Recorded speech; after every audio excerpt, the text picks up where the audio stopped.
Hello and welcome everyone to this video on 100 piano techniques. So as I've written in the disclaimer, just for information, you just have one technique, which is your own technique, but we will look at 100 what we commonly call techniques, right? Like octaves, arpeggios, scales, double notes, chromatic notes, and many more. So in total 92 chapters, and some of them include more than one thing. So in total it's 100.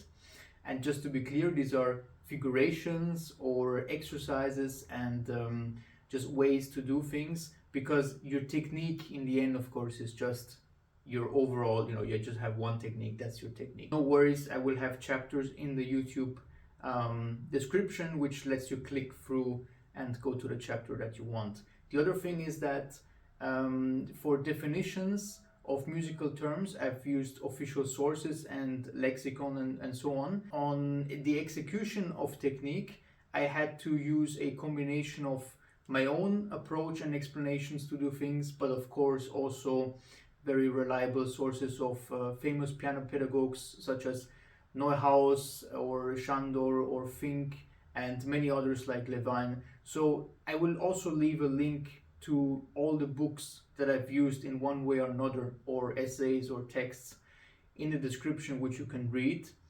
I would also just advise you go to the description, because I will have more material there, some of it which I reference in the chapters. So this will be a long video, and I'm looking forward to showing you 100 different technical elements and how to approach them. Just remember that there is no one suits all, and no like this is the way to do it, right? I can just show you my way of approaching things, as I said, in combination with what pedagogues wrote about it, but in the end you can also do it differently, and if it works for you, it works. Yeah, so there is no this is correct and this is totally wrong. It's not so black and white, it's more, there are steps between. And also, if you like this video, please leave a like, comment, subscribe. It was a lot of work, or actually it will be a lot of work for me because I'm just about to do it. And if you have any questions, please just leave a comment. I'll try to read and answer as many comments. So sit back, relax, and now we start. Okay, so let's start with the Acciaccatura, right? So Acciaccatura is a grace note, meaning also a crush note. So you've probably seen a lot of them. And you can recognize it by a small note with a diagonal slash through the stem. It's usually a minor or major second interval, so you rarely have acciaccaturas that are much bigger. By definition, they should ideally be a second, and ideally you immediately move to the main note. They're not meant to be lasting long on the side note or the acciaccatura note. Rather, it's just meant to quickly move on to the main note. It can be played either simultaneously, which means that you play both acciaccatura note and the main note pretty much at the same time, right?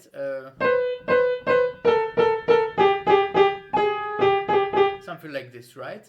Or it can be also that you have more of a gap. This depends on the circumstances and also on the definition, which we will take a look at now. So Array von Dommer describes the grace note as happening just before the main note, so there is a bit of a gap,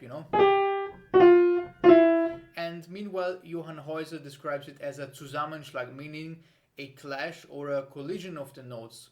So there is both a togetherness and a non-togetherness being defined, and it depends mainly on the period. I would say that in the romantic music, for example, the grace note has a more expressive character, right? It's not just a sound, like a noise sort of, but it has mostly, also in Chopin, for example, you can imagine this, right? It has more quality in the grace note. You might do it more together or less together. But for romantic, I would say it mostly has more of an expressive character, which is why I would not play it really together, but a bit of spacing between, so something like this. The Alberti-Bass, named after Domenico Alberti, is a written chord or arpeggio, but it's actually a broken chord, right? in which the order of the notes is usually lowest, highest, middle, highest. So you very much are probably aware of this, right? If we think Mozart C major, we have the typical Alberti-Bass, but we actually have this, I mean, this is a prime example of an Alberti-Bass, but we have it really everywhere, not just with Mozart, by the way. One thing about the Alberti-Bass on the technical execution is that it demands really a smooth movement, which is mainly from the finger. So I can see how you can use a little bit of rotation to achieve this. But in my opinion, the Alberti-Bass is best done by just having more of a steady hand and being more active with the fingers. You can use a little bit of this rotation to get to the fifth finger, which might also create a bit of a natural accent for you, yeah? So something like this. You can create a little bit of a natural accent on the fifth finger by doing the rotation, and you can also avoid a little bit of getting tired by doing this. But I would say 90% or so is finger work. So it's not something that includes heavy movements, large movements from the different apparatus, which we'll take a look at later. What about holding the first note of Alberti-Bass? Sort of as a pedal point, you can go to that chapter and I talk about it more. Anatomy, very important for us pianists. In order to fully unlock our technical potential, we have to fully understand our hands, right? Our hands, forearms, arms, shoulders, basically every muscle group, every tendon involved. You have to know how it works, where it is, and how it's connected to your hand. Therefore, I have put a resource in the description where you can read about the anatomy of various body parts, including hands, forearms, shoulders, even the back, which also plays a role, like the lats or the trapezius muscle. And I think this is essential to understand, and many pianists never want to look at it and just want to go on. But I think in order to be just good at performance, which includes the body, which piano is, like an athlete, you also have to understand what your body is doing, right? So I would advise you go to the link in the description and you educate yourself exactly on what tendons there are, what muscles, what bones, and so on. For example, the wrist, highly complex, right? And you just educate yourself, and therefore you have a good foundation, and from that you can maybe already change a bit your technical approach by just knowing how things work, where they are located, and how they're connected. The appoggiatura is another type of ornament that comes from the Italian word appoggiare, which means to lean. So we are, instead of going quickly, like the grace note,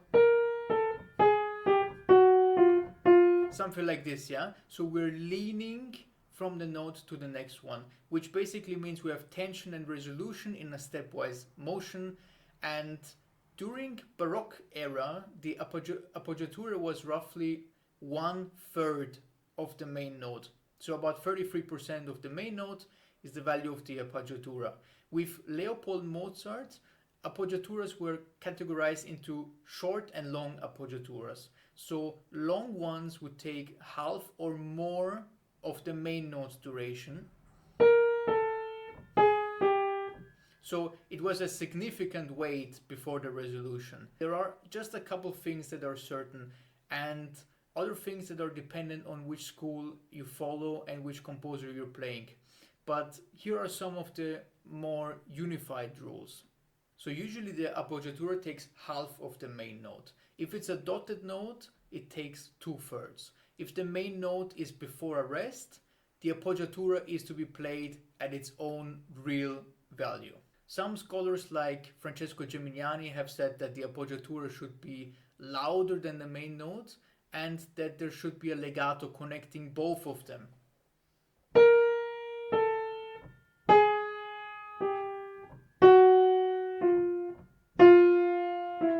Like this. Hummel suggests that appoggiatura should be generally played on the beat and emphasized more strongly than the principal note. So similar to Gemignani, what I've just showed you. And this is a contrast to some earlier practices where appoggiaturas were played before the beat. You can read more about this on a complete theoretical and practical course of instructions on the art of playing the pianoforte. No worries, I will have a link to that in the description where you can read exactly on it. Arpeggios, everyone's favorite, right? So arpeggios involve playing notes of one chord in a succession rather than simultaneously. So this would be a chord, right? And this is an arpeggio. You probably know arpeggios from Chopin or Beethoven or Liszt, but one thing about the definition of arpeggios is that it can be either ascending or descending. Some of them are more strict and say only ascending, but there are definitions that say both ascending and descending for arpeggios is fine. If the arpeggio starts to revolve in itself, we are talking more about like broken chords, because arpeggio is usually linear, going up or going down. Two things are important when playing arpeggios. First is the fingering. This can make a big difference because the hand positioning, the opening or closing of the hand will differ depending on your fingering. Also, the other thing is when playing arpeggios, there are two schools of thought. One says that you open and close depending on the position. One famous example, of course, being Chopin's Etude, right? Where we have these arpeggios stacked. And one school of thought is that you close and open the hand like this, right? So this is a good idea, and if the tempo allows it, you can do this to further better your connection between them. However, the connection of arpeggios becomes more and more critical the more the tempo goes up. So actually at a certain point we stack arpeggios on top of each other and the connecting element will become less and less. So it's more like we're stacking it on top, and we still do the movement to bring the thumb to the next position. It's just that the connection of 1 and 5 will get a bit more neglected as the tempo goes faster, because we're more thinking about stacking this rather than connecting everything and doing this very awkward position here, which cramps the hand and then immediately has to go over. So while closing and opening is fine, in a very fast tempo I would argue that it becomes a superfluous movement and one that maybe slows you down. But if you have to play slow and legato, of course you have to connect it like this. Otherwise, in like this Chopin Etude, right, you're gonna be more loose with the connection. And of course, also give a direction with the arpeggio, right? So this can be a crescendo going up, or if it's something that fades out, you know, with a decrescendo, you don't have to do it strongly. If it's actually just written in one dynamic, no crescendo, no decrescendo, you can still think for yourself a little bit of this in order to have a direction in your playing. It's kind of the same with scales, I guess, where the only scenario you're gonna be playing scales really 100% even in dynamic might be in an exercise. Usually when it's in a piece, you want a little bit of more direction, either to the next dynamic or just a little bit going up and so on. Broken chords are similar to arpeggios. In fact, there's some disagreement as to what's an arpeggio, what's a broken chord, but basically the order of notes in a broken chord can be more free, as I said, so you can revolve in on itself, something like this, right? Whereas stricter definitions of arpeggios require it to be ascending or descending in a linear fashion without rotating. Chords come from the French word accord, which means agreement, and we all agree that chords are nice, right? You can be making chords with many notes, with few notes, but at least you need 3, because this is called the triad, and if you don't have 3 notes, it doesn't have to be in one hand, of course. You can also do like this and get a chord out of it, but otherwise you just have an interval and no chords. One difficulty with chords and their execution is that you either have to play for equality if the piece requires it, right? So equal in the sense that the notes should be fairly the same volume. Second difficulty is that the notes happen at the same time. This is something really hard to control, right? And especially with beginners, you might often hear something like this, right? And the third difficulty is, what if we have to show one melody note? So I will quickly go through all of these. First is the equality of the volume can be better by using a bigger apparatus. So for example, the arm and the arm weight, instead of pressing down with your fingers.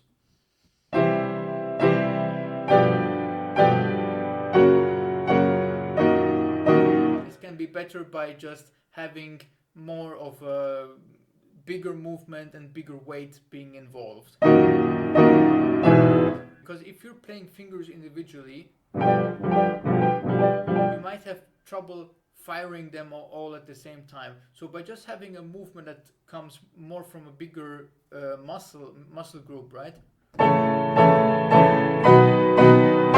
have a better chance of playing the notes together and not having one note come after the other. And lastly, if you have to show one particular voice, I recommend you go on the chapter for voicing, because we look at how to pressurize and how to emphasize one particular note or finger within a chord. One more difficulty about chords is that when we do have inversions of chords where they have to be played one after another, the gaps between they change, right? So for example, 2 and 3 here, and then 2 and 4 suddenly becomes a fourth. So this is kind of confusing, so I suggest you practice this with inversions chromatically through all the chords with included inversions, so you get used to the different gaps between the fingers depending on the inversion. Clusters are when we have multiple adjacent notes that are played at once, so something like this.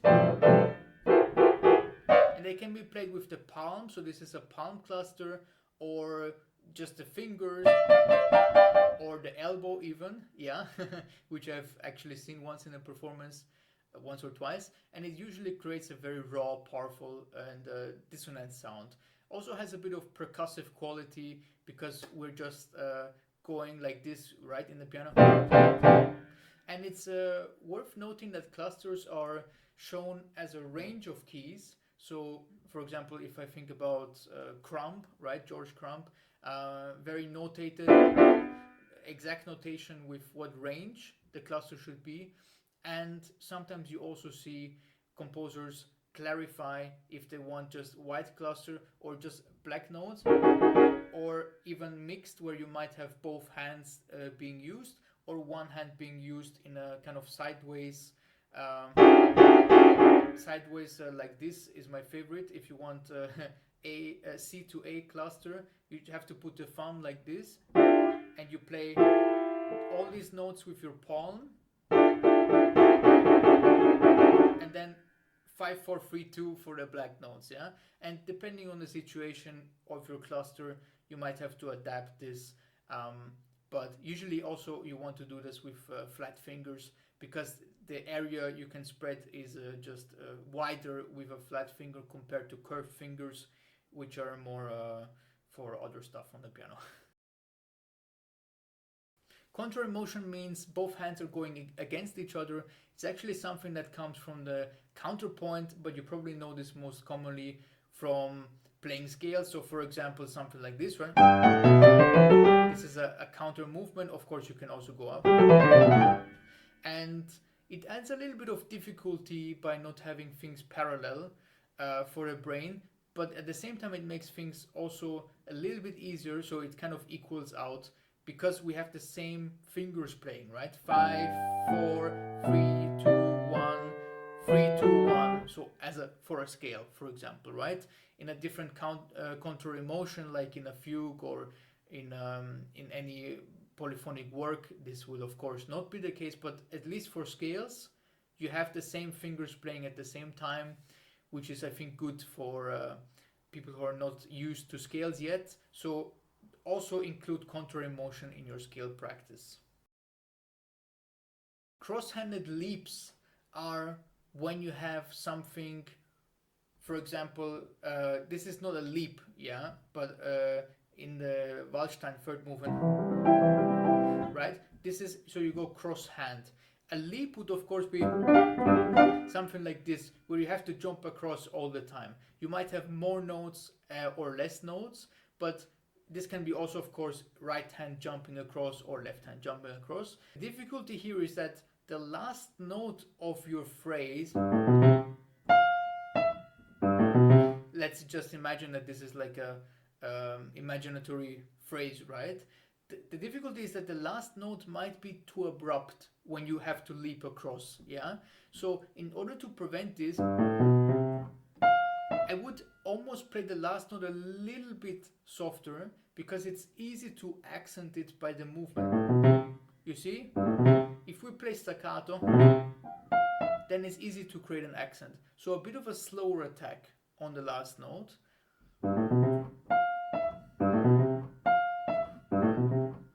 Because the movement from jumping will add a little bit of volume anyways, yeah? So it will equal out and then it will sound more even.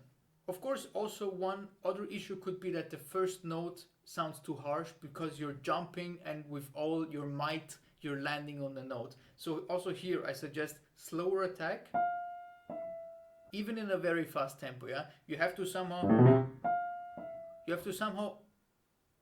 control the landing so that you don't go in like this, but softer. Of course, if your piece requires you to play the first note accented, you're in luck, yeah? And if it requires you both to play the last and the first in accented, then you're even more in luck, yeah? There isn't really a set rule, but I guess the left always goes over the right and the right also goes over the left, so there is not a lot of going under. There is a little bit of that depending on the situation. I've maybe seen it a couple of times, but usually you go over, yeah? So damping is when you hold the dampers with your hands, right? So the dampers of the piano are the thing that goes up when we play the note, and you can also hold these down. You can also, of course, press on the strings, which is a different kind of sound, but it's also classified sometimes as damping, even though I don't really agree, because it's, for me, it's a bit of a, like, this is mechanical damping with the hand, and then you can also just put the hand on the dampers. They're more like contemporary piano techniques. Now double glissando. So double glissando has different executions. First is the execution of two glissandi with different hands, with a set of interval between them, like a third or a fifth, yeah? So something like this. And the other way to do it is just having one hand do the same, like one interval, and having both voices in one. Something like this, like a octave glissando. For an execution on glissandi, please skip to the glissandi section, and for octave glissandi, please skip to that one. Double notes means basically playing two notes simultaneously in one hand, followed by another set of double notes, yeah? So not just playing something like this. This is not double notes, but what I mean is something like this, yeah? So it can be first, it can be sixth, it can be sevenths, yeah? And there's no limit to that. But there is a universal practice tip for all of the double notes, and one that, if you've seen my channel, you are certainly aware of, but anyways, here it is again. So basically, let's say you're practicing feu follet, right? You want to be practicing one legato, one voice legato, one staccato. So in this case, 1 and 2. The bottom voice. And then doing the opposite, so top legato, and bottom staccato.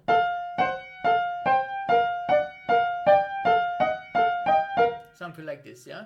And this trains your independence of both voices, and also the independence between fingers, which is the really tricky part about double notes, because as we've talked about, you know, like intervals that are split in between the symmetry of the hand are easy to do because they can be solved with a tremolo type movement, but notes that are both on this side and on this side should better be practiced with independence of voices, which can be achieved with practicing one legato, one staccato, of course also one pianissimo, one fortissimo, and the other way around. And you can do more variations like this, but independence is and variations are good practice tips for these kinds of double notes. Elbow glissando, that's quite a rare technique. I don't want to... My only suggestion for elbow glissando is that you try to use the very tip of the elbow, because this is kind of your nail, yeah? I mean, you don't want to be using your forearm here or, you know, most of the triceps or something like this. So I think best is just to use the very tip of the elbow, and also opening from the shoulder. In case you ever encounter, I have heavy doubts about that, but in case you ever encounter an elbow glissando, so you can do that from opening the shoulder. Crossover means that one finger crosses over to play another note, which is usually included in scales, passages, arpeggios, or similar, together with a crossing under. For example, let's go to, so we do C, B, C, D with 1, 2.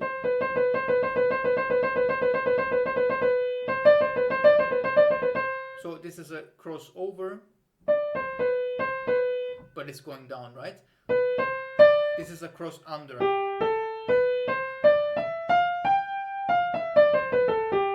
So both crossover and cross under can be practiced very meticulously, which can be beneficial for scales, because the crossing over and crossing under movement is one I think especially beginners should practice very deliberately, so that their thumb is doing the right movement in preparation.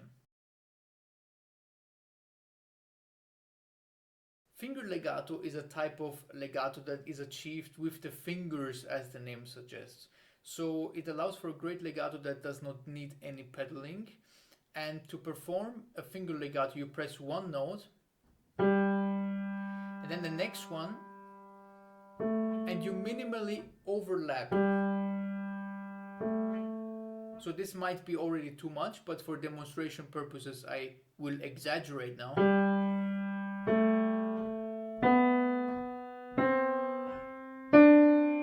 But a lot less of it, yes, like 90% less of it.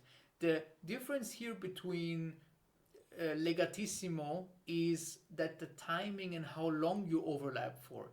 So Legatissimo would have a longer overlap, is generally the consensus, and the finger legato is a slight overlap.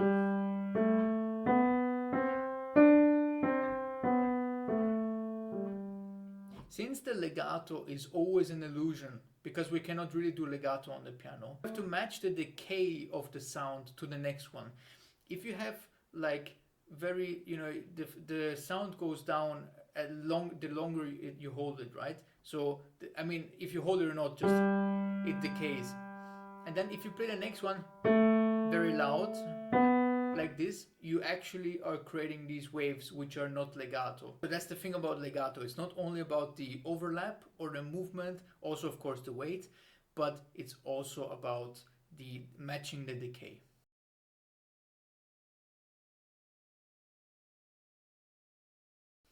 Finger substitution is when you have to change fingers on the same key without playing the note again. So this would allow you, for example, to relocate the hand.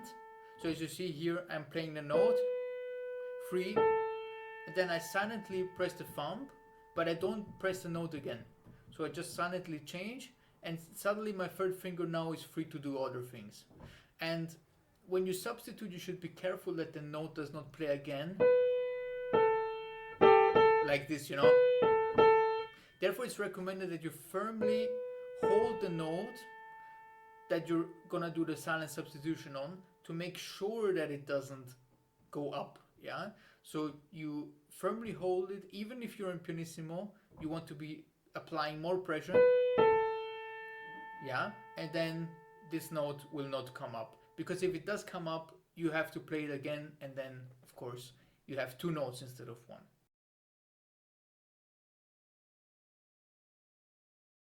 Finger tapping is a technique derived from other disciplines, actually from more like gymnastics, by the Chilean pianist Alberto Guerrero, whose students include Gerald Moore and, of course, none other than Glenn Gould. Glenn Gould famously used this method, and here's how it works. Basically, on the keys, you have to put your hand on a position. Basically, while you do this, you keep the hand completely relaxed, and you try to tap with minimal effort.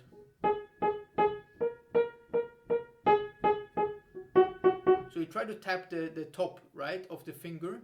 And what's the point of this? The idea is that you try to remember how easy it is to press down the key and how minimal and concentrated your effort can be. Yeah. You can also slightly pull back on the key as you're doing this. So I'm pushing here with my other hand, but also pulling back a bit, yeah? So the idea here is that you are aware of how easy it is to do this, right? You don't need the whole apparatus to just move the note. And then you try to reproduce it just with one hand. Very beneficial. Glenn Gould used it too, and you can just explore how you can get around with very concentrated effort. Fingerings are the specific assignment of fingers to keys to create efficient, smooth, fast, legato or otherwise effective playing. The articulation speed and the dynamics can be highly dependent on the fingering you choose, so always be careful about the fingerings suggested to you in a good way, careful in a good way. And there are some basic principles for fingerings. For example, scales are pretty much universal. Arpeggios are also pretty much universal, where you have the thumb in a specific case. And unless you can't reach an interval, I always choose the composer's fingerings, and I also recommend you do, because there is usually a specific sound idea or conception or sound imagination behind it. If you can't reach or otherwise do the required fingering, you can work with alternatives that should be carefully chosen on their function, articulation, dynamics, and their stability, but also their comfort. Most famously, I think, is if you cannot reach in one hand and the other hand happens to be around, that it can take over one note of the other hand. So this is a distribution thing, yeah? Of course, sometimes the fingerings are just too large for you, or the chord might be too large for you, just by the way it's written. In this case, of course, you have to think about splitting the chord or rolling it depending on circumstances. Sometimes rolling sounds really off because the piece has no rolled chords at all. Sometimes the piece has a lot of rolled chords and it fits right into the style. But for fingerings, again, recommend you, if it's a composer fingering, really go for it. If it's a edition suggested fingering, which is not composer's fingering, it becomes more individual, because fingerings are a bit like pairs of shoes. They can't possibly fit everyone, but they also usually have their own idea, and they are not looking for what fits them best. They try to give more a general fingering that suits the masses. But don't be scared to change the fingering if it's completely not working for you, because yeah, it's like a pair of shoes, it can't fit everyone.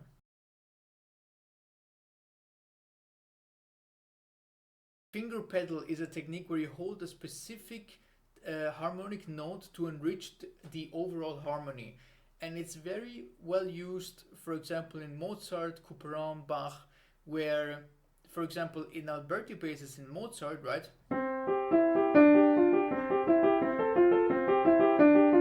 You can enrich the harmony by holding the bass note. Historically correct to do so.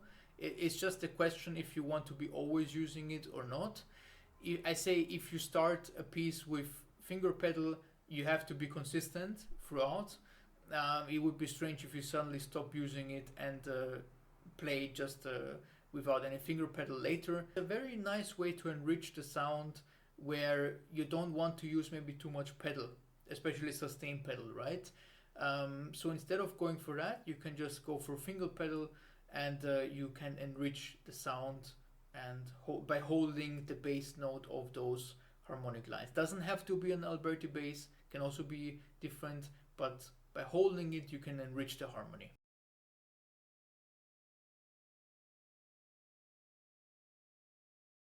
Flutter pedal is a vibration of the pedaling. Oh, now my whole piano is gonna shake. So by fluttering the pedal, you can vibrate the strings with the dampers and get more overtones involved, is the idea.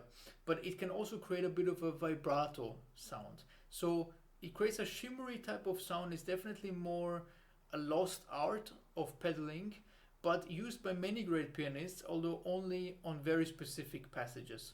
Think of it more as a spice, yeah? Don't start to flutter pedal every passage, but a passage where you want more shimmery sound, you can think about flutter pedaling.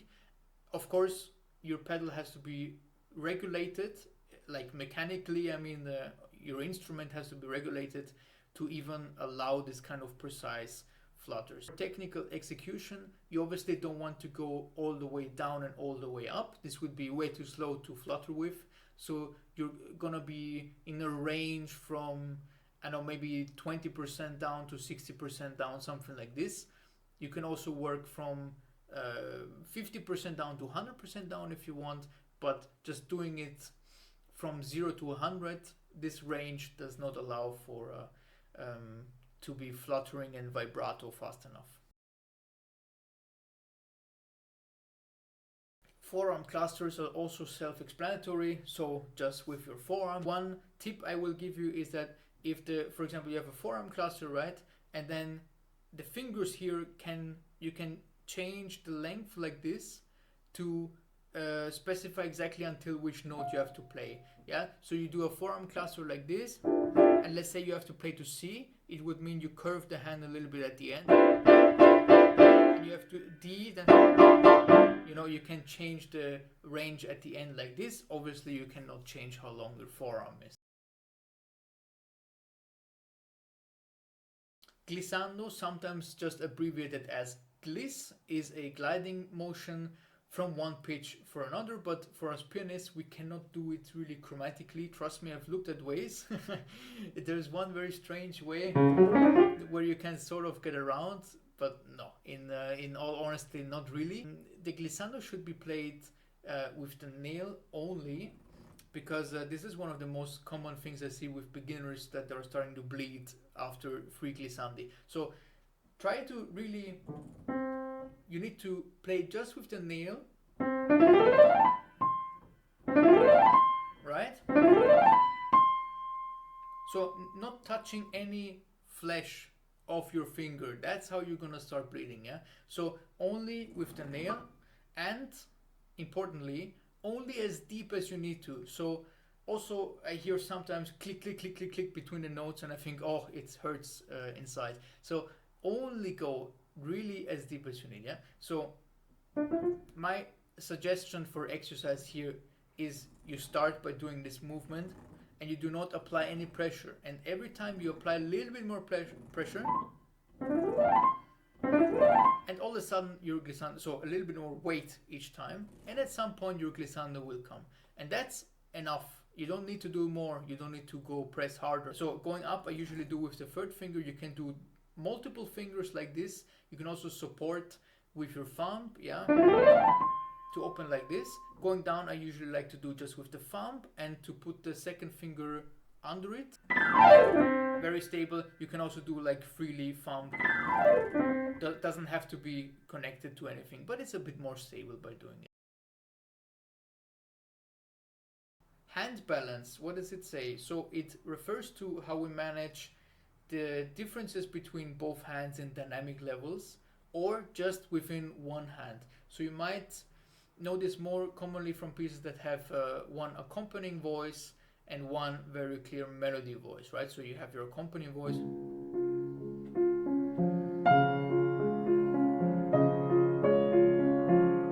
Usually in classical romantic music it's right and left, just like this.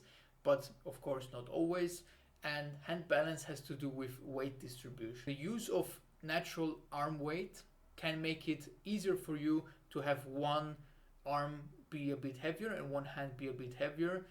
And the use of, for example, more flat hand, for example in Chopin nocturnes and so on, can make the other one contrasting more soft. You can also do one hand with slower action, so you don't, go so fast with your action. This would also make it softer. But I would say mainly we're talking about arm weight, distribution of arm weight, more arm weight here and less arm weight here. It gets more tricky when you try to balance things with one hand, within one hand. For example, if you have a chord and you just have to do that one note louder, that one finger. So within one hand you have to do your balance. How do you do it? It's again by shifting the weight appropriately, right? So here I need my fifth finger to be louder, so rotate to the left. If I use my arm weight, it's gonna land mainly on the fifth finger, and the second and first and second are kind of offset, so they receive less of the weight. Of course, also I talk about how to pressure them in the voicing section, but mainly just hand balance is about weight distribution.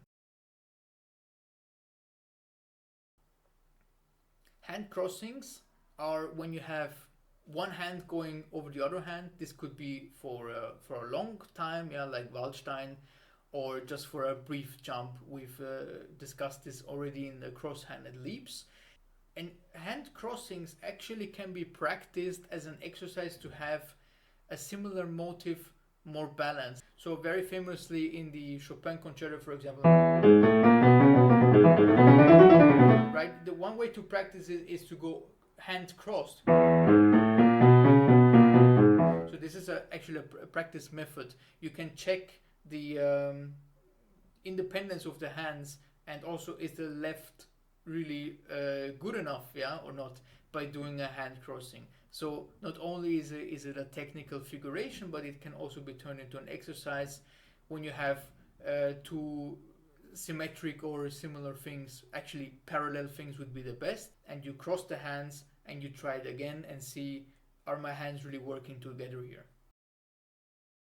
Hand muting, or also palm muting, is similar to damping, which we talked about, but instead of just doing some strings or part of a string, you're gonna have the hand across multiple strings to create even more muted sound, usually used in contemporary works, also jazz, and playing bass notes with hand or palm muting can actually create kind of a double bass like pizzicato feeling. Knocking is another contemporary piano technique that goes under different names, but I just prefer that we call it knocking because that's exactly what it is, right? So you knock on the piano lid, on the body of the piano, the corpus. You can create different sounds with different depth, different nuances, and just follow the composition instructions to know exactly where you should knock and be aware that it creates different sounds. And just knock on wood. Legato. Legato is indicated by a curved line above or below the notes, and it means tied together. So it indicates that the notes are to be played smoothly and connected.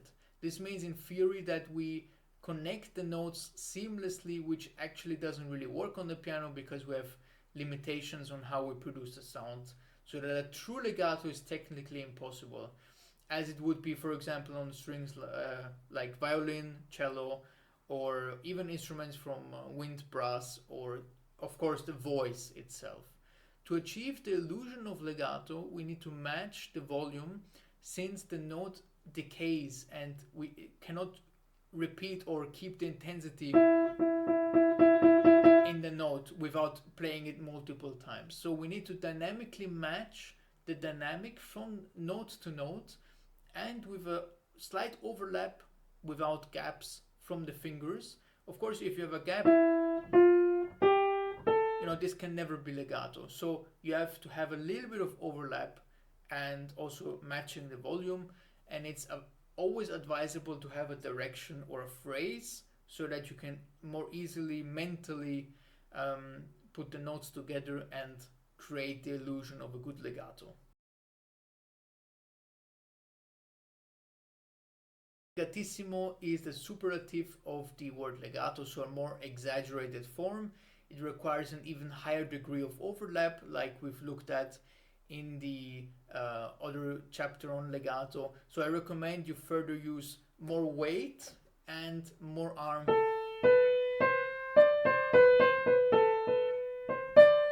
Something like this, yeah? So more arm weight to really even strengthen more the connection, and of course more overlap. Mezzo staccato is the same as portato, but I think most people will call it portato, so please skip to the section for portato to learn about mezzo staccato. Mordents, Pralltrills are ornaments that are a single alternation between the main note and the upper or lower note depending on the mordent. So for example,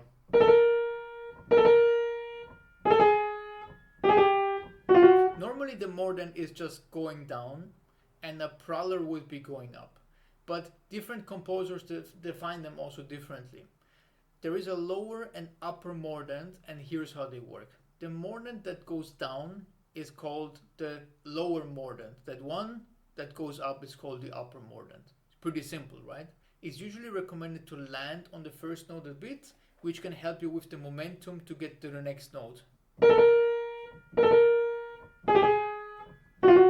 Right? So this is the mordent. And the Pralltrills, also known as the Pralltrill, can be synonymous with mordents if they are simple, but they can be extended and trill for a longer period of time. There is a bit of criticism for stylistic context and the execution of this type of trill. For example, Paul Badura-Skoda has made an article dedicated to how Pralltrills are executed wrongly in historic recordings of Carl Philipp Emanuel Bach, and sometimes have the wrong version of trills even in some very famous recordings. This is not the main topic of today's video, but if you would like to learn exactly about Pralltrills and mordents, I have an interesting paper here in the description that talks about exactly that. Octaves are an interval where one pitch is doubled, therefore doubling also the frequency, so you have the same note twice. Octaves compared to chords are empty, so there are no thirds or fifths involved, but you might have an octave in one hand and a chord in another, or a similar constellation, which then as a whole creates a chord. There's a common saying that you should put your fourth finger on the black keys and the fifth finger on the white keys. Yeah? I think this is especially useful if you want to play legato, since you can't really legato, 1-1 here. So at least one voice should be legato, which is 5-4. You can even use 3-4, 3-4-5, right? If you want, if you can, and if you want to. But me personally, when I don't have to play legato, but just staccato, I prefer to just keep the same fingering, and you might be of the same opinion or not, but I prefer to just keep the same interval and to go like this. So 1-5 on all the white and all the black keys. Fast octaves are really best played from the forearm. So it's kind of, there has been research that shows it's the same movement like using a hammer, but of course instead of the hand being like this, you just pronate, right? So this is the same movement to play the octaves. And I just want to say that there is a bit of bouncing, a little bit, which we'll talk about it later, which you can use to move on to the next note. But mainly you should remember that lifting is the work that the muscle does. Falling down doesn't need a lot of work. If it's very fast, the falling down may not be fast enough, so you have to add a little bit of pressure to reach down, to go down more quickly, right? If you have to play fast octaves. But try to, in order to avoid tension, try to minimize how much you push when you go down, and try to involve the gravitational fall too. Balance in octaves is also depending on what you want to show, what you want to say, and so on. In a very technical passage, I would say bring out the top maybe a bit more. That's usually how romantic composers intended. Otherwise, sometimes for more melodic slow passages, it can be also great to bring out the bottom voice a bit more. So it doesn't, there's not one way to just voice octaves, but you should think about definitely what you want to say. Octave glissando is glissando, but for one octave, which means we play the interval of an octave throughout the glissando. It's most famous, I think, in Liszt's work. Also Beethoven's work, of course. The thing about octave glissando is it's a little bit depending on your instrument, but I would say actually not really, yeah. So this is not my opinion that it's depending on the instrument, but I think if you have a good octave glissando, it works on every piano, yeah. So the only thing about octave glissando is I think you have to reach at least a 10th to really do one, because we're gonna be doing the thumb like this, right? I will show here. So the thumb is gonna have this kind of shape, and the fifth finger, so the thumb is gonna glissando down, and the fifth finger is gonna be open here, and it's gonna be dragged along like this, yeah? I've also seen people do octave glissando with the thumb open, but I think the more stable version is to do like this, because you have the glissando here, right? So the thing is about, first you need to get the thumb down. The thumb needs to be able to do a glissando well. Then you have to practice a bit this, right? This dragging along.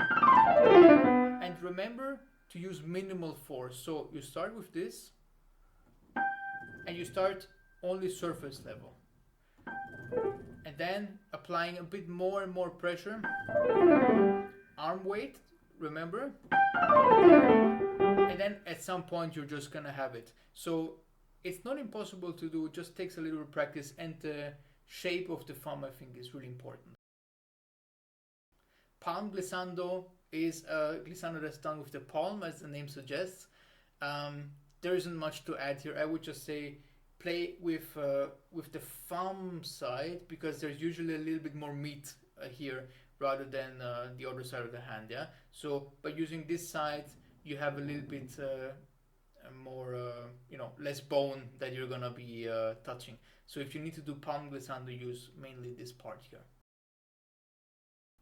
Parallel motion is something that comes also from counterpoint, but also it can be used for scales. You probably know this best from scales, which include both contrary movements and parallel movements. So the pianistic difficulty, of course, is that sometimes one hand is faster than the other, even though we're doing parallel things, right? So one way to get around this, I would say, is you should actively listen to the other hand. Yeah, so if you're doing something parallel and both hands are playing scales, yeah, and your left hand is somehow much weaker and is falling behind, I say actively listen to your left hand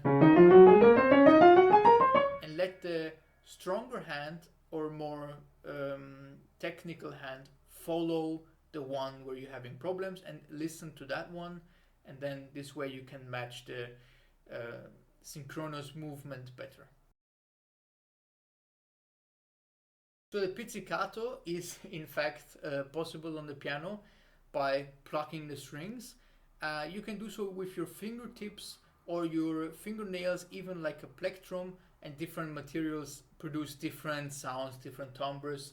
This is again something out of a contemporary piano technique.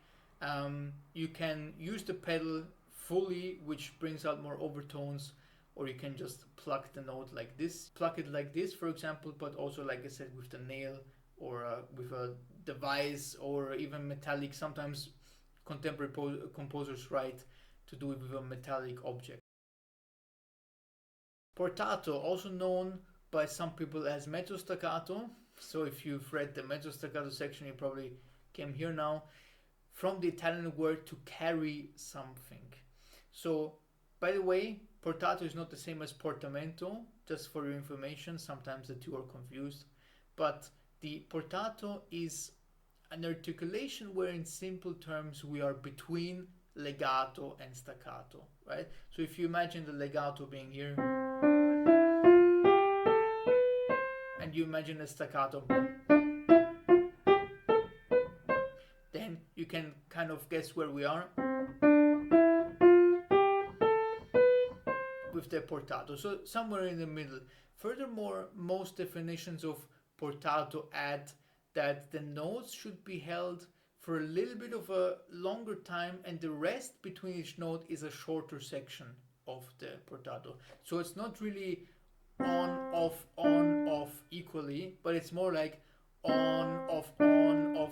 You see what I mean? It's kind of can't be quantified, but the note portion of the note is longer and the rest exists between notes, but it's a smaller rest. So it's not like half and half, but maybe 70 or 80 and 20. I think it's best to start with the legato articulation and then increase breaks between the notes until you have arrived at the portato.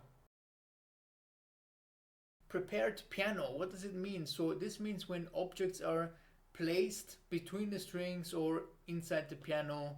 This is mostly popularized with John Cage in the mid-20th century. There is really no limit as to what composers want us to put in the piano. So rubber bands between strings, elastic paper, cardboards, coins, wooden sticks, fabric. If you are interested in doing prepared piano techniques and using bolts and screws and so on, I would just suggest to you quickly that the best way to insert bolts and screws is about 1/3 of the way. Too loose and they vibrate too much if you put them maybe two in the back, and also don't put them in the first 10% because that's where the most pressure is. So put them more after 33% of the length of the string. There you have more stability and you don't have too much risk of damaging something seriously or the strings. Repetitions. So in these sections we talk about repeating the same note but with different fingers. This is in contrast to the repetition with one finger, which we take a look at in the section called one finger repetition. So here we talk about different fingerings playing, or different fingers playing one note, and this method is for distributing the effort across multiple fingers to decrease fatigue and tiredness. So let's say you have 3 notes you have to repeat. So ideally here you would use 3-2-1. It also depends if your piece is written in 3 or in 4 from the time signature, right? Because doing 3-2-1, 3-2-1 gives you a natural kind of accent on the first note. Of course you can equal this out and make it disappear, but it's very nice and easy to do an accent on the first note. So if the piece is in 3 or the group is a triplet, then 3-2-1 is the ideal fingering for that.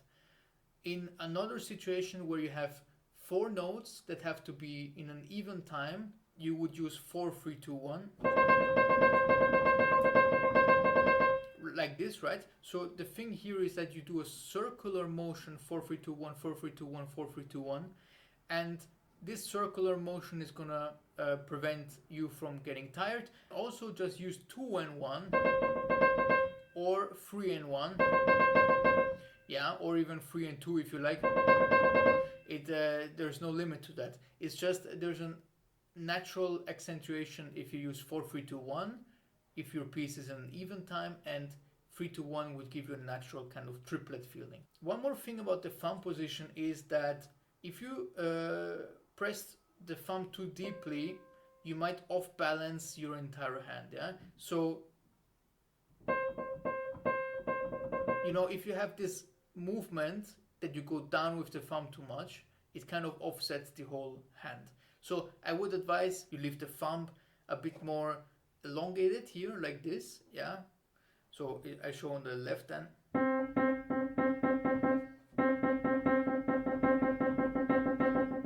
Rather than going like this. Because this is really gonna slow it down. So you want to keep more of one level with the hand.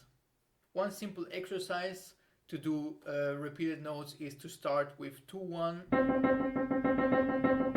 then go seamlessly to 3-2-1, and then 4-3-2-1, and then you can even do 5-4-3-2-1 for the giggles, yeah. Now I will introduce you to the Russian bridge technique, which I'm not sure where I've heard this the first time, but it has been probably over 10 years ago that I've heard it, and I'm sure it exists under different names, different ways to explain this technique. The idea is, what if we have issue to play both hands together? The Russian bridge technique means that we synchronize both hands by adding accents. Like a bridge you can imagine that has the support, yeah? So first we accent, for example, every second note. Right? Which you can also start with the first. Yeah? And then you do every fourth note. Of course, you have to repeat many times before you go to the next grouping. And then every eighth note, and so on. And eventually you are able to play the whole thing together without any need of accent. First you add a lot of accents, and then you take away the support a little bit, and then at the end you have one of those very elegant bridges that spans across with just like one support line or something, or even sometimes 0 support lines, yeah? So that's the idea of the Russian bridge technique. Scales are a huge topic, and I will leave you a link in the description where you can take a look at the circle of fifths. We traditionally have harmonic minor and melodic minor, and for major we just have one version, but of course there are many more ways to play scales, like pentatonic scales, whole tone scales, chromatic scales, Phrygian, Lydian, Mixolydian, Locrian. There's even, in specific cultures, have different types of scales, right? You have the Indian scales like the Bhairav, you have also the Japanese Iwato scale, for example, C, D, B, F, G flat, B flat, C. Right? There's so many different types of scales, it's impossible to cover all of that. But mainly for us that we play Western music, we have one type of major and then 2 types of minor scales. And the harmonic one would be this type, for example, A minor. Right? So the one that goes up and down the same way is harmonic. And the melodic one is that one that changes. So we have up going down, we have the steps reduced, and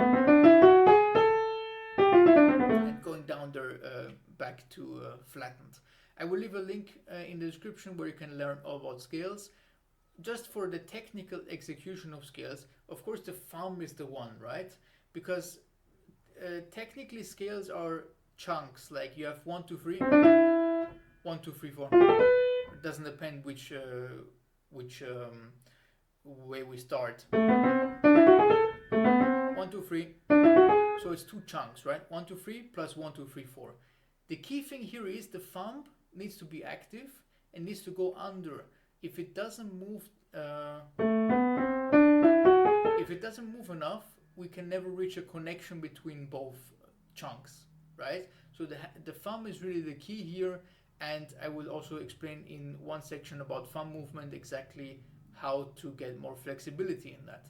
Last thing I would like to mention is obviously scales are a huge topic, but you should always think that not every composer not every composer's scales are to be performed the same way. So would you perform a scale the same way in Bach as you would in Rachmaninoff or Liszt? So difference in articulation, touch, timing, and just how virtuoso or melodic or otherwise the scales are of course always to be considered. One finger repetition is something that is one of the more uncommon things on this list of techniques and figurations, but when used effectively it can bring a very specific effect. So for example, at the beginning of Ravel's Scarbeau, right, you have this one finger, actually first time here, one finger repetition which sounds kind of like a nervous tremor, and it's best done with just one finger. Funnily, I do think there are other ways to finger this which are not necessarily bad, but I think the real way to do it is really with just one finger, and I will show you how to do it. So first the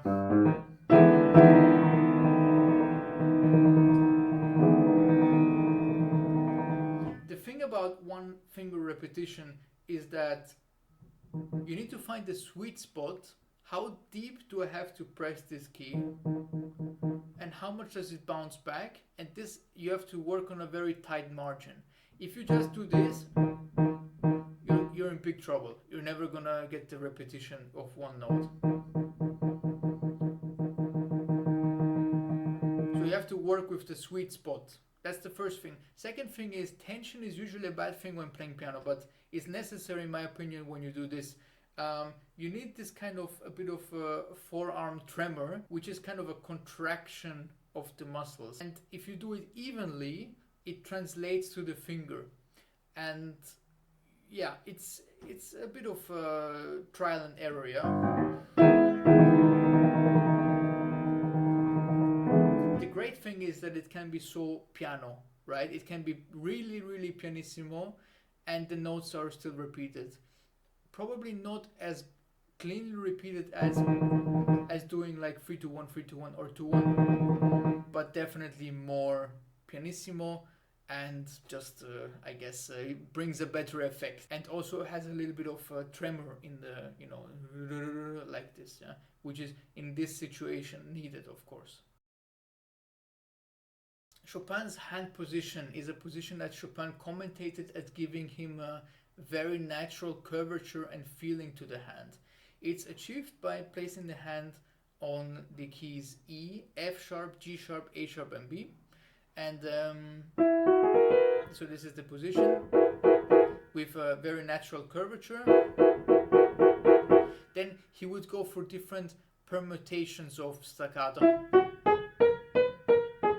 and then portato, marcato, and legato, and with different dynamics too, and different tempi, yeah. So slower, faster, legato, portato, staccato, soft, yeah. So going through these different permutations. It's a very natural hand position, and I think it can be modified to different positions, but I think this is a kind of ideal curvature also to the hand. Feels very natural, and you can use this position. It's a very natural position for the hand, and you can experiment as an exercise, just going back and forth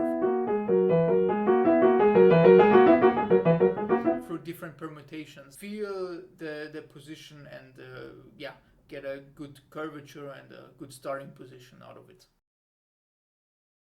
I've put the name Mozart in question here, in question marks, because there is some doubt about who really invented this trill exercise. Nonetheless, it's an excellent exercise for trilling. So here it is. You start with 1, 2, then you keep going and switch to 1, 3, and then 2, 3, 2, 4, 3, 4, 3, 5, also in the left hand, of course, and it basically practices every trill that you need.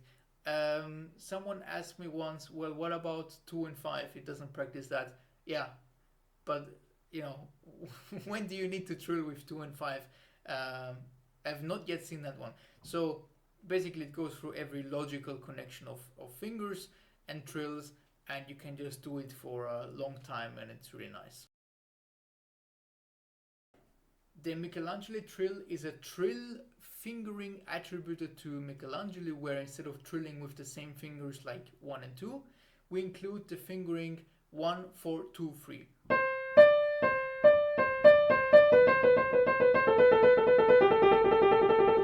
And this is ideal if you have to trill for a long time, since you're not fatiguing the same fingers. So 1, 4, 2, 3, 1, 4, 2, 3. 1, 4 being a bit lower on the key, and 2, 3 being a bit higher.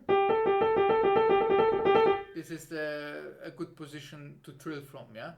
So, as Polyphonic said himself, with this trill you can trill forever, and I do agree that it's a very nice way to trill because it offloads the fatigue to other fingers, and it's very comfortable. If you have to trill for 1 hour, then you can use the Michelangeli-Trill 1, 4, 2, 3 for any constellation actually. Sliding is used in a couple of scenarios. For example, if you're busy with the hand doing certain things and only have one finger to legato, 2 notes, then you can slide from one key to the next.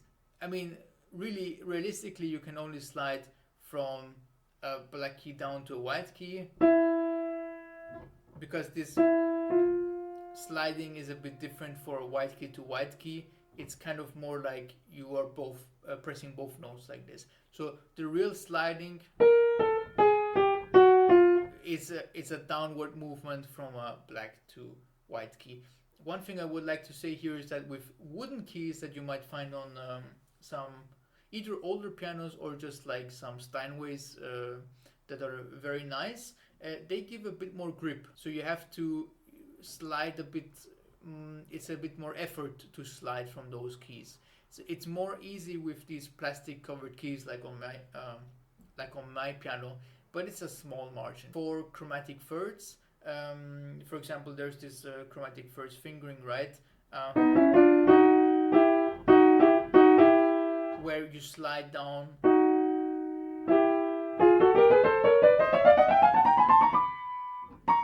from this finger to the other.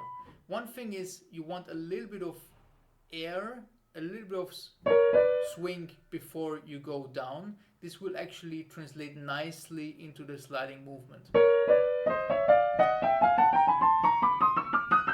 So it's better to involve a little bit of air movement when sliding rather than to just slide from the cold.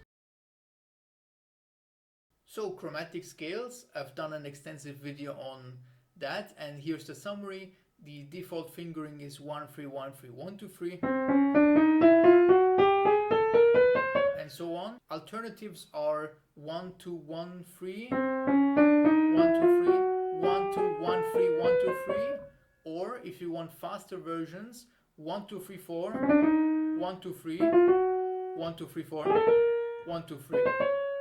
So this is more like a normal regular scale fingering applied to chromatic scales. I will leave the link to the video in the description because I talk about it like 15 or 20 minutes, so you can get all the information on that. Runs is a collective term that can mean scales, arpeggios, scales mixed with arpeggios, anything that's a technical passage, right? And it usually includes virtuosity and is usually to be played fast. Since the property of the run decides the proper approach, I will just show you grouping for runs that you can practice with pretty much every type of normal like run you might see in an etude or something like this, right? So you can practice in different rhythmic variations, it's what we call them, right? So for example, like this, also the other way. But also what you can do is you can do them press and hold.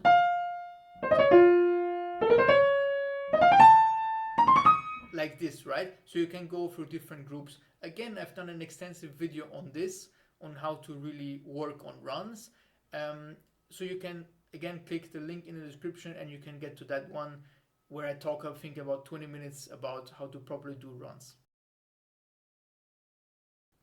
Now we talk about chunks and chunking. So chunks are a set of information that are bound together to create a meaningful whole.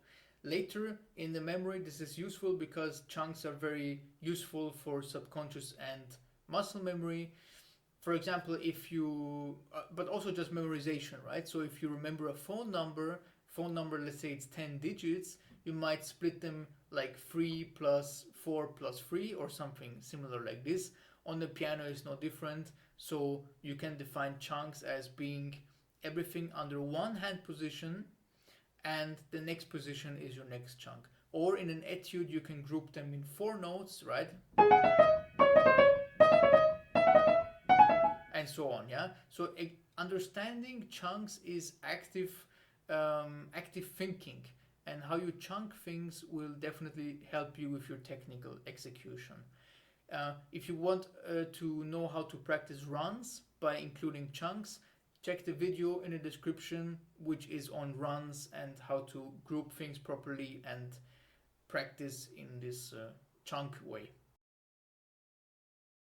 Melody within chords is when you have a chord with a flexible melody, or let's say just an octave, where the melody, for example, is in the middle, like third movement of Petrushka.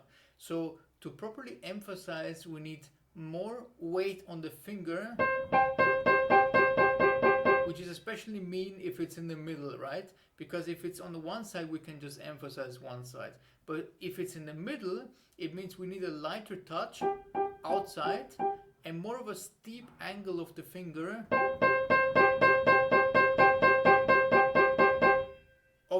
that we want to emphasize. So the angle, right, and at the speed at which these notes are depressed will help to properly sell this illusion.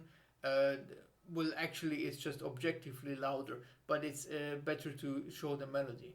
So weight distribution is helpful when it's on one particular side, but if it's in the middle, it's more helpful to angle the finger like this, more steep, and this way, and the other ones of course a bit more flat, and this way you get a faster action in the middle, and then the other ones will sound a bit softer. Chromatic thirds are extremely common in classical and romantic piano literature, so we will take a look at the sliding fingering for Chopin's 25/6.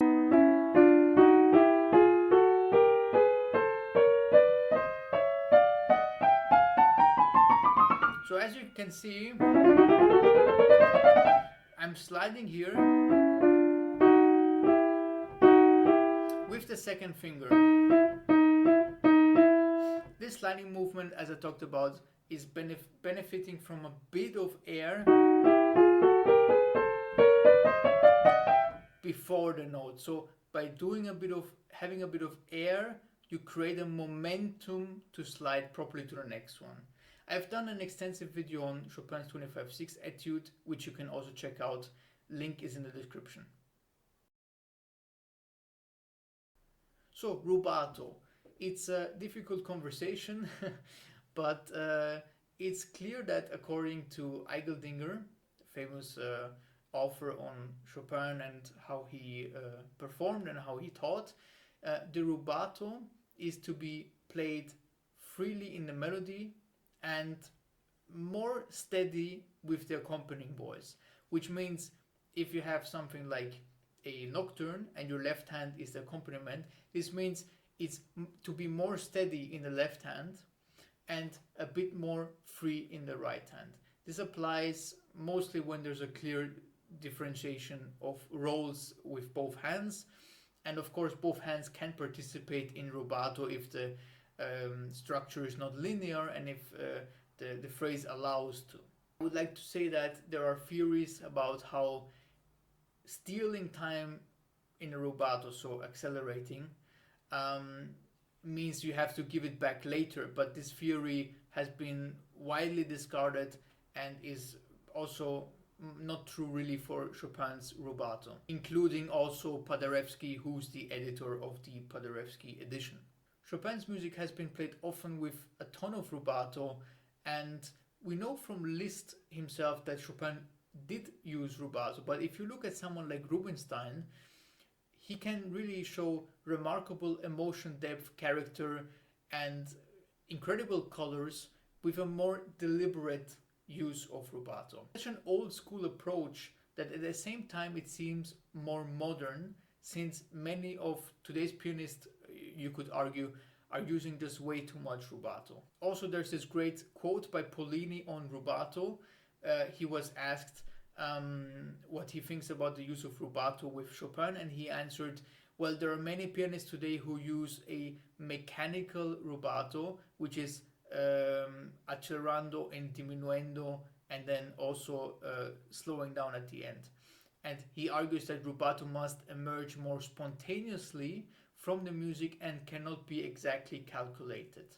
So it's not even something you can teach properly. Each performer must feel on the basis of their own sensitivity, and rubato is something that for Chopin specifically should be used more in caution, I believe.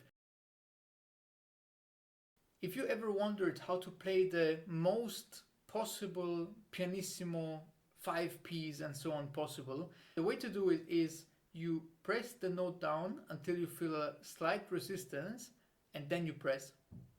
And I'm not sure you can even hear that. Like, this was way too loud, but something like this. Yeah. So you feel a slight resistance in the mechanism. I'm actually doing it louder now to demonstrate. You can try this on your own piano. You go there, you feel the resistance, and then you press, yeah? You can press softer even, yeah?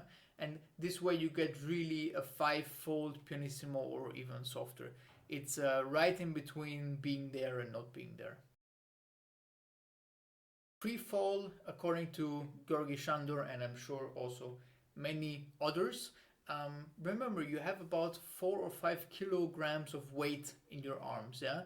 So you can work with gravity rather than against gravity to create a more powerful sound. This is a method where György Sandor shows that for octaves, intervals, or even single notes, you can use the free fall, which means you're letting go, releasing any tension and the muscles keeping your hand up, and just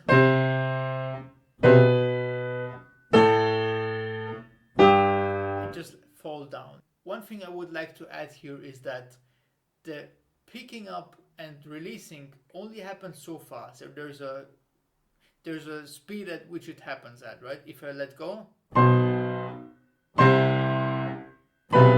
there's a set speed at which it will happen at, and it's physically the same every time since my arm weighs the same every time. So in practical use, you will need to have a little bit of acceleration and a little bit of muscle tension to make this movement go faster. But it should be used in combination with just gravity, because this will create a more round sound. If you push and you just press, it's very easy to create a sharp sound. It's very hard. Sometimes you need that, but I would argue many times you don't. Also for your stamina, it's better, and it creates a more natural sound. So use gravity, and if it has to be faster than the fall down, use a little bit of this push down as well. That's fine, but try to work in combination of both. Posture at the piano, so very individual. You have people sit very high, very low, on benches, wooden chairs like Glenn Gould. But according to a medical journal called Medical Problems of Performing Arts, the optimal position of the elbow should be around the same height or slightly higher than the keys. So the keyboard here, you can imagine one line, and then your elbow on that same line or slightly higher. That's the most ergonomic posture.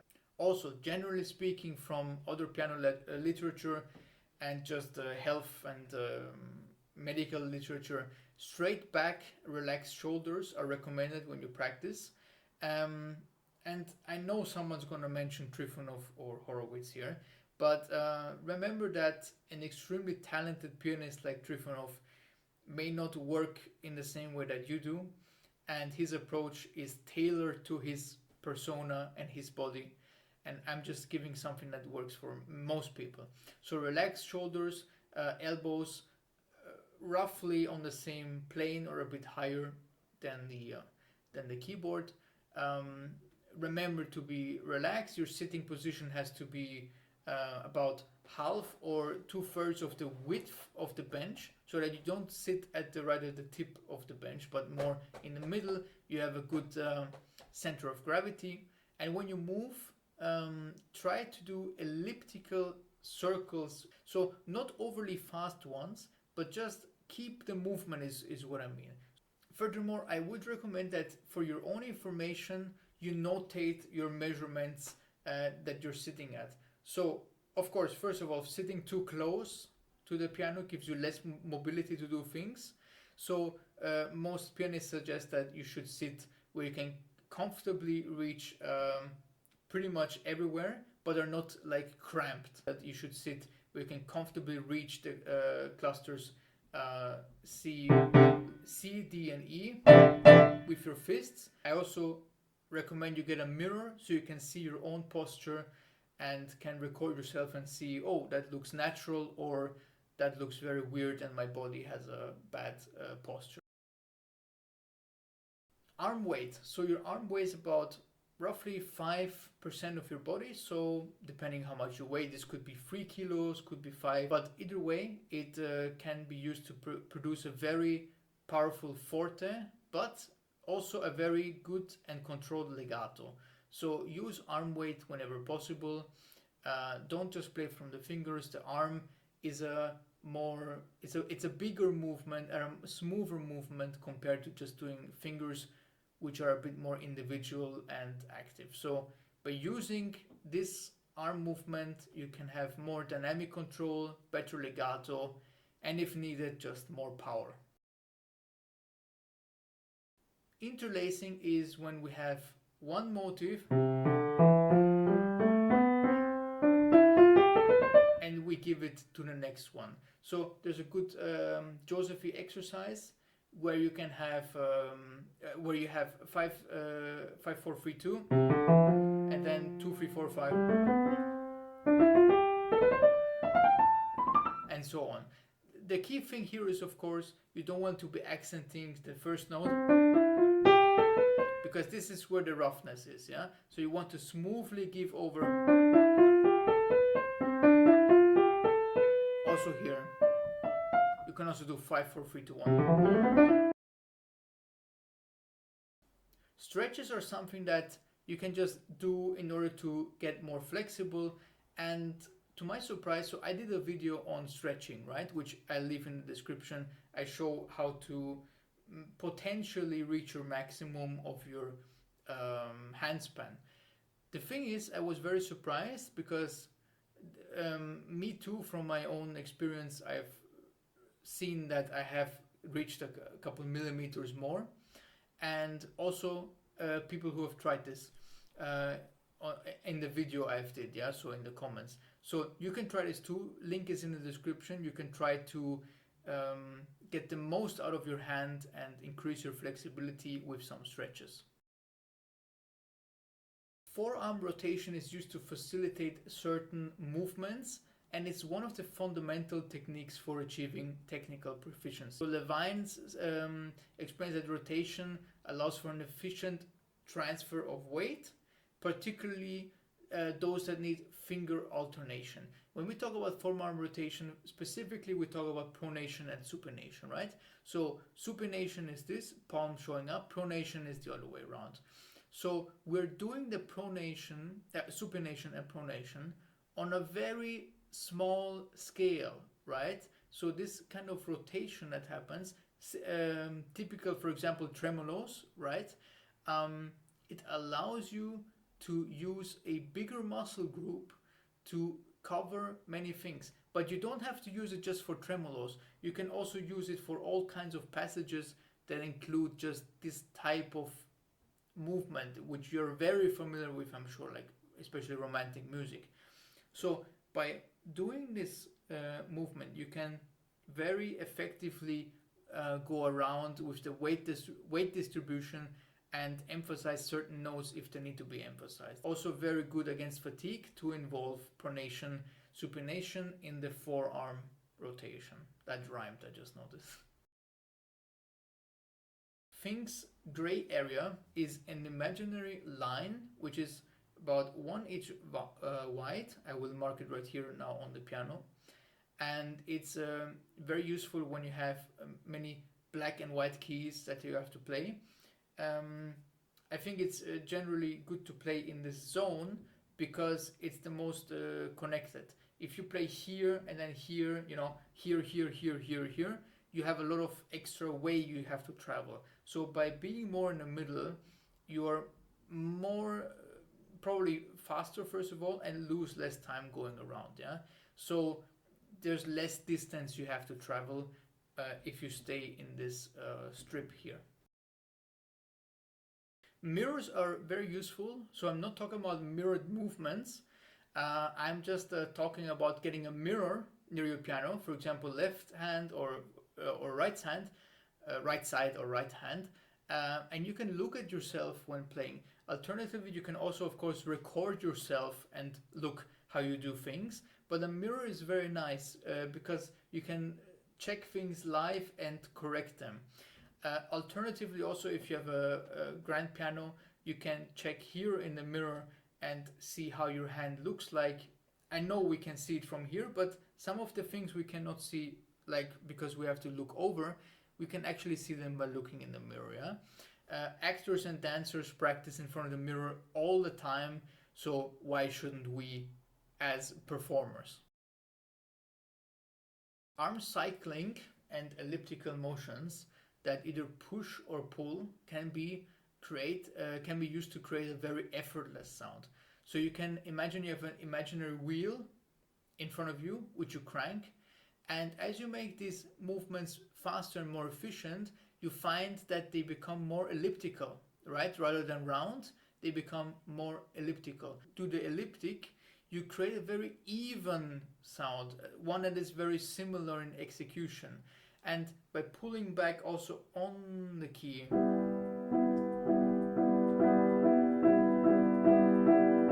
you can furthermore control the sound better. So these elliptical motions can be used as a push and also as a pulling.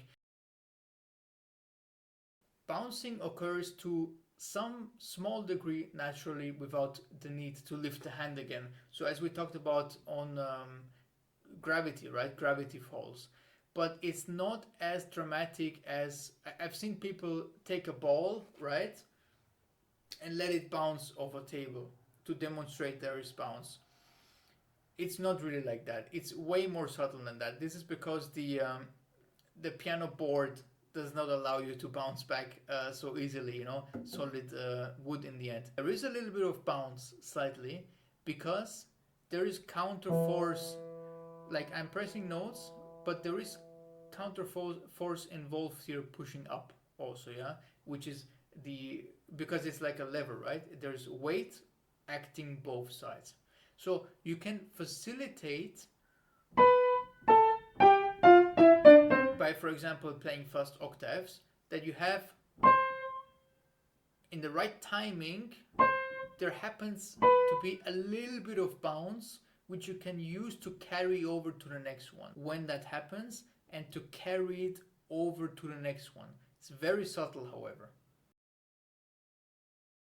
Polyphonic playing means that we have multiple independent melodies or voices simultaneously playing at the piano.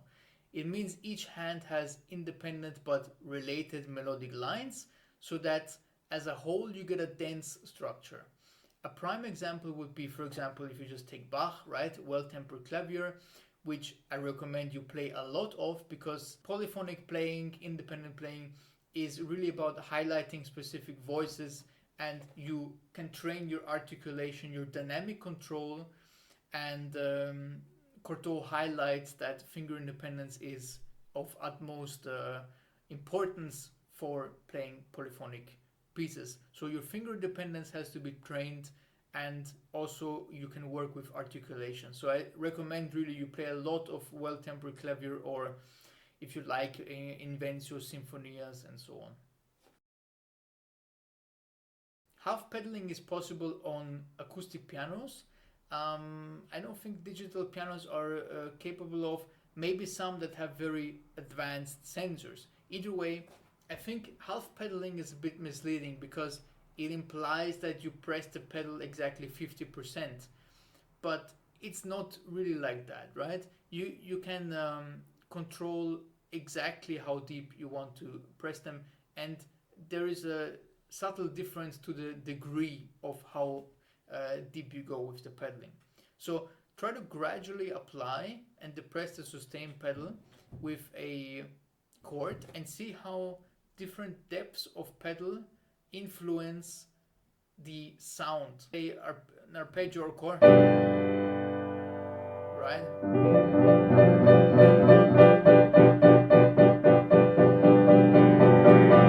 This is 100% push down, and it makes a huge difference between just 20%. So whenever you hear half pedaling, just it's not exactly 50%, yeah, it's a range. Sostenuto is another Italian term that translates to sustained, and it can have many different meanings. So for tempo marking, sostenuto means more slow and deliberate, and often appears in combination with a conjunction for tempo, like lento sostenuto, adagio sostenuto, which not only gives information about the slow tempo, but it also tells you about the character, deliberate, steady, and things like this. The other sostenuto we may find is an expression where the intensity of the notes should be more steady and continuous. So this means it shouldn't be abruptly changing. Also means that the quality and adaptation from note to note should be more equal, because we want the steadiness. This sostenuto actually is a little bit of an articulation topic, because you need a good connection, like a legato, for example, to achieve this. Lastly, there's also the sostenuto pedal, which is the middle pedal on grand pianos. On the upright pianos, that would be the sordino pedal, which is just a piece of cloth to make the sound very quiet. So depending on the situation, the sostenuto can mean many different things, and you have to make sure that you're of course choosing the right one. Staccato means detached, and it's an articulation that instructs us to use a short movement for each note. It's actually just the opposite of legato. So legato, and it can be achieved by just the finger, the wrist, so like this, or from the forearm, and these all create different intensities. You might be wondering, how much shorter does the note get because of the staccato note? Long story short, take it with a bit of a grain of salt, yeah? According to most sources, in Baroque, staccato means about 1/3 of the original note value, yeah? So if this is the note value, and then 1/3, yeah, of it. For Mozart, early Beethoven, Haydn, and so on, it's usually half of the original note value. So if the original note value is this 1, 2, 1, 2, it becomes 1, 2, 1, 2. Yeah, so 50% roughly about it. For anything romantic, 21st century, there is no precise definition. It's less than half usually, but it can be even very, very short, you know. So there's no precise science here, and it depends more on the context. For Baroque, roughly 1/3. For early classical, Mozart, early Beethoven, roughly half. For everything after than that, I would say 1/3, or maybe even shorter, but highly depends on circumstances. One great exercise by Neuhaus for octaves is that you just take a Bach Invencio, or you may call them two voiced sinfonias. So for example, and you just double it.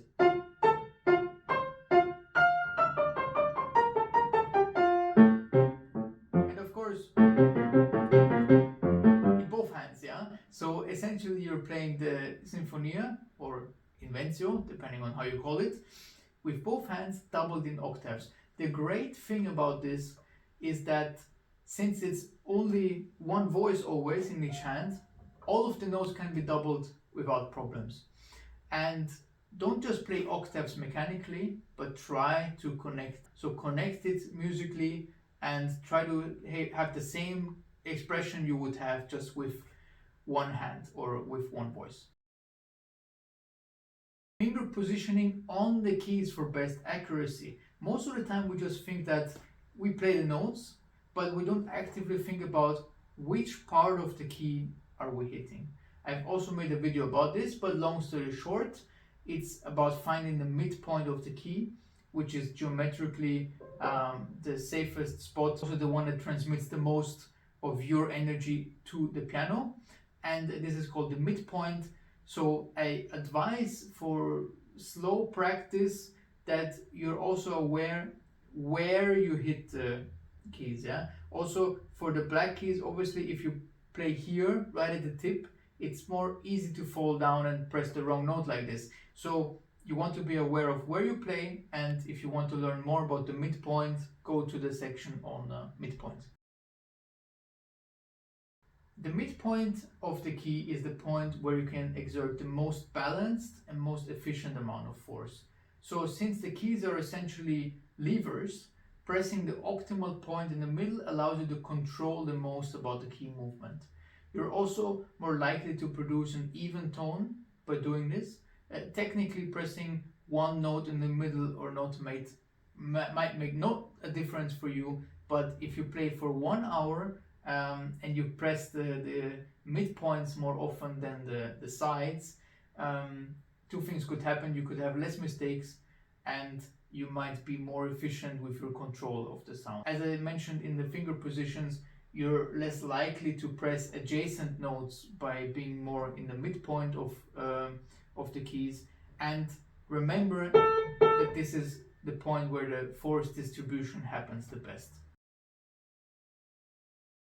Fermata is a symbol that indicates the note is prolonged beyond the normal note value.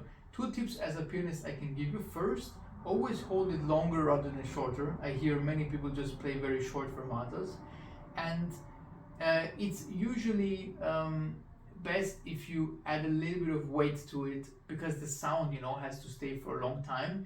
So it's unfortunate if you play the fermata too soft and then the sound disappears so quickly that the idea of the fermata is gone, yeah? But this of course depends on the situation. Typically a fermata extends 1 to 5 to 2 times of the original note value, which is what you need to add on top of the note itself. So note itself value plus 1.5 or 2 times of the value. This can be much longer than that, but I would say generally not shorter. Captain, we don't have enough water under the keel. This is the worst sentence a submarine crew can hear. It means that you're in a high risk of running aground, hitting the seabed, right? Or beaching the submarine. Shallow water is never good. And for us pianists, we have to have enough dynamic water under us, which means if you go close to your limits, especially in pianissimo and triple piano, the less space you have to further do phrasing or decrescendo in them. So always give yourself some space below and never show your true limits. The same is also true probably for the top, right?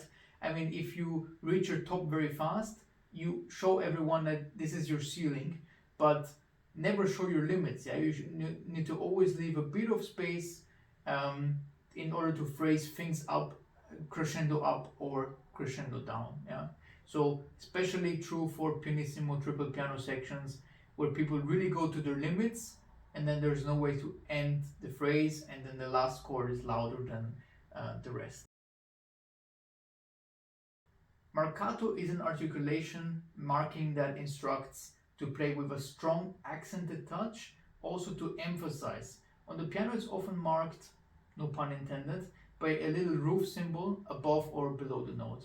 It's also to be played short and with a lot of force. There's also Marcatissimo, which is a more extreme version. And on the list of sforzando, marcato, and accents, sforzando is the loudest, I would say, then comes marcato, then comes the accent. So then marcato is somewhere in the middle. Tenuto means to hold a note for its full note value or even slightly longer with a bit of emphasis. Its articulation is marked with the horizontal line above or below the note and shows the emphasis that has to be given. However, it's not as harsh or direct as an accent, so it's more smooth, more weighted. Again, this depends on the context. For a piece where you have no accents at all and the tenuto markings suddenly appear, of course the tenuto would be louder because it's the first kind of articulation like this, but usually I would say that the tenuto marking is just less than an accent and also expands the note slightly, also depending on period and situation. For example, in Liszt's Etude number 2, Transcendental, you have these tenuto markings at the end, right, which elongate the notes a little bit and also create a type of emphasis. Non-legato is a slightly detached manner without sharpness of a staccato. So there's a brief slight gap between the notes. Like the portato mezzo staccato, it's also an articulation that falls between legato and staccato. The portato is closer to the legato, whereas the non-legato is further away from legato, but definitely not close to staccato. So it's a bit complicated, but I would say legato here, and then you have portato, and then you have non-legato, yeah? So it's a bit further away than the portato. Actually, non-legato is more of a vague definition because it can also be marked with, it can not only be marked with articulation, but just as an expression. It's generally a bit further away compared to the portato. Leggero is a light touch, and you might have seen it for Chopin's ornaments, for example, like this, right? Where passages should be played delicately with a light touch. So notes should be played softly, and I suggest you don't go the full depth of the keys and you avoid getting a heavy sound. So only very superficially and light.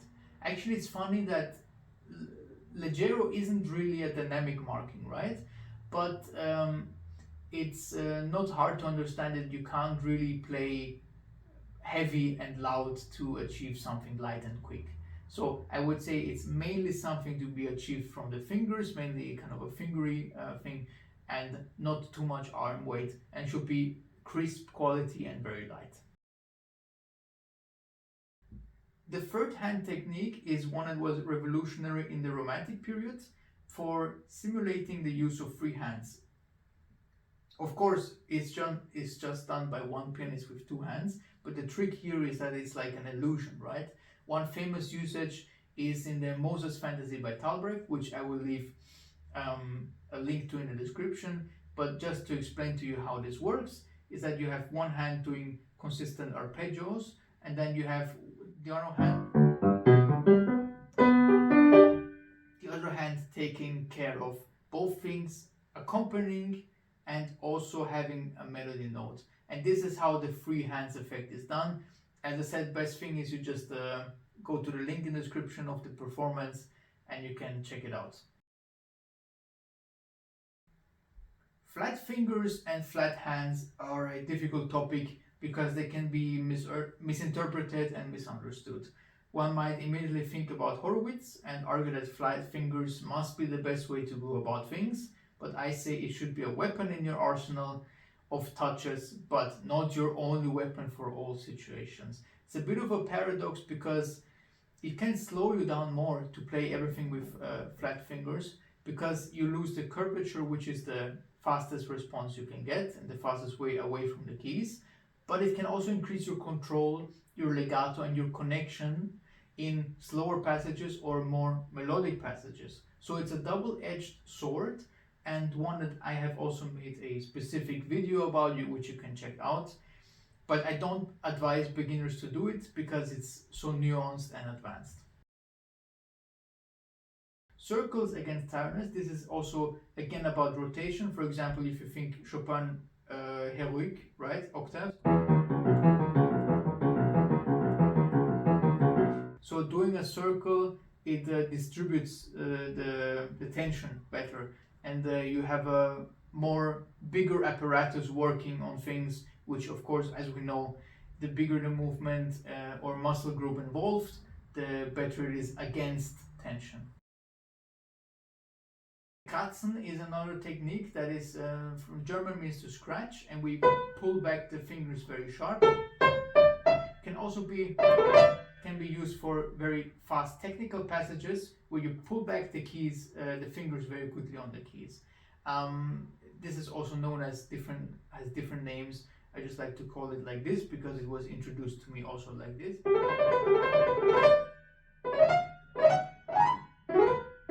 And by pulling back the keys, pulling back the fingers like this, you also create a sharp and also very fast sound, which you can try for some technical passages.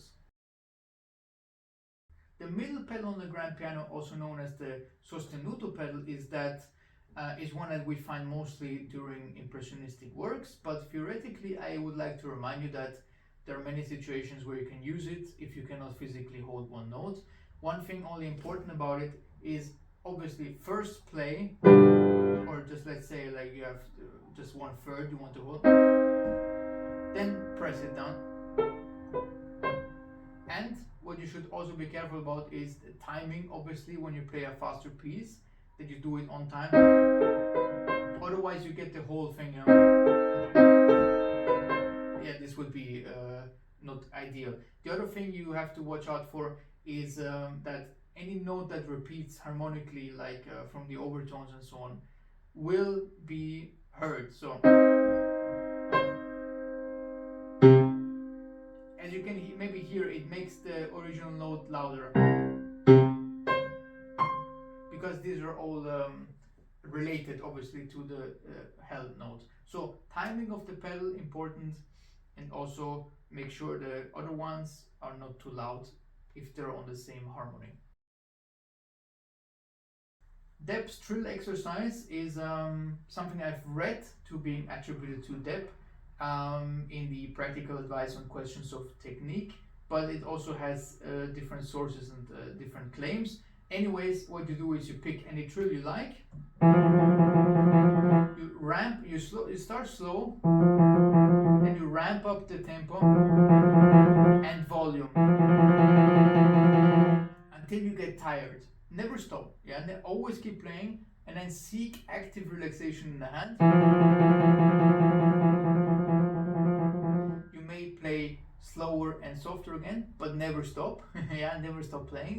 And then when you're relaxed, ramp up the tempo again. So it's about active relaxation. I've done a video on that, showing you how to relax the hand while it is playing, but it's a great way to test out and to find how to relax the hand even though you never stop playing. The thumb is arguably not a finger, since there are anatomical differences to separate the thumb from the other fingers.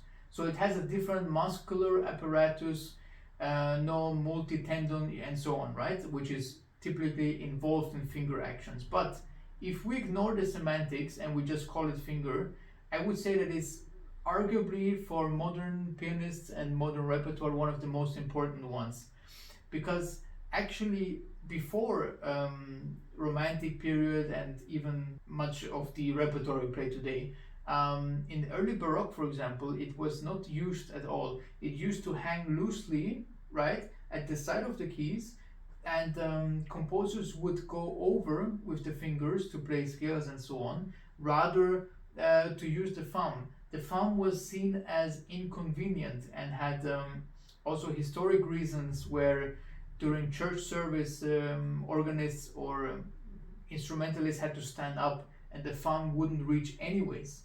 So there was a bit of that. During Carl Philipp Emanuel Bach, and of course he revolutionized many ways for fingerings and so on, The thumb usage was very widely included also with Bach, even though some people suggest it was only used as an emergency. I don't believe so. I believe the thumb was used quite regularly. Of course, everything after that, the thumb used to be very prominent, and it is super important and essential in any repertoire we play today. And the flexibility of the thumb. So the range of the flexibility is something you can either practice just as a standalone exercise, yeah, like this, or of course on the piano by doing your scales, by doing your arpeggios, to mobilize the thumb and to make this movement very quick. Because in the end, if your thumb is too lazy, I've done a video on lazy thumb, if your thumb is too lazy, everything else will suffer from it.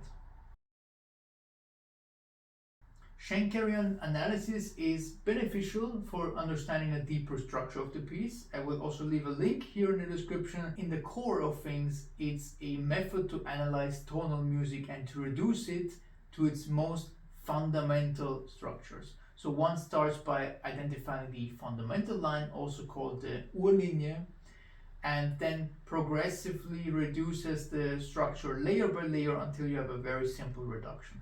By doing a Schenkerian analysis, you might benefit from understanding key points about harmony, about the direction of the piece, which can also help you with memorization and so on. Also, by looking at the key notes and the voice leading, you can think about what notes you want to highlight in your interpretation and which are more important and which are just passing notes. Some people ask me if Schenkerian analysis is really necessary and if it helps. I think layers of information for piano playing are important. The more layers and the more aspects about your piece you know, the better. So certainly you can use it to have more information, but I would not solely rely on Schenkerian analysis for things like memorization or your interpretation, rather just as a tool. The principle of rotating attention is one by Gerhard Mantel, who's a cellist, which describes that a musician can try to focus on one aspect at a time during practice, while relying on previously learned and automating skills for the rest. So Mantel was a cellist, as I said, and his original parameters don't fully apply to the piano, but we can modify them slightly. So we have notes, rhythm, articulation, dynamics, intonation, which I would replace with voicing, phrasing, response, which I would replace with pedaling, tone, quality, and agogic, so the hand posture. You practice your passage multiple times in a row, focusing on only one of these aspects. So for example, articulation. So you play your passage 4 to 8 bars, for example, and you really only focus on the articulation of things. Everything that's automatically there already, great, but you don't actively think about them. So you focus on that. Then you move on to dynamics. Then you move on to the pedaling. You repeat 4 or 5 times each, like pedaling 4 or 5 times in a row, focusing on it. Then to the next one, you go through the circle until you reach the beginning again. Then you have reached a point where you've covered every aspect in detail, and this will all go subconsciously. And at the end, of course, you can ideally do all of the aspects in one. Trills are a huge topic, and one that Neuhaus says are one of the most important, or I think the most important technical aspects. It's too big of a topic to talk about. It can be 3 hours just about trills and types of trills. So I would like to just talk about the sensation of a trill, which is, you have to find this for yourself, but it's like a kind of a perfect itch or something, right? There's a sweet spot where the trill just works.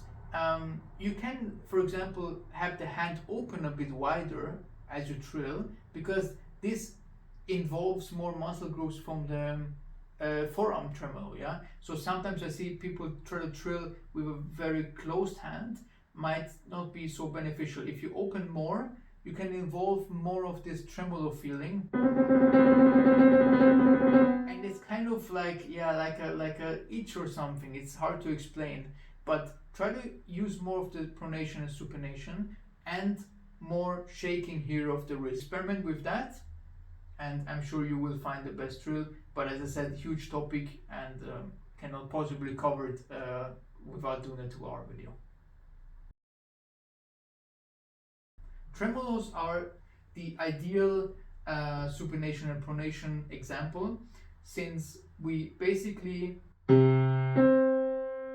pronate, supinate, pronate, supinate, but we cut it short. So we say we only do like a couple millimeters of it, you know? So we don't supinate fully. We say that's enough. And then we go back and forth in this movement. So exaggerated movement looks like this, and then smaller, smaller, and then you have your tremolo.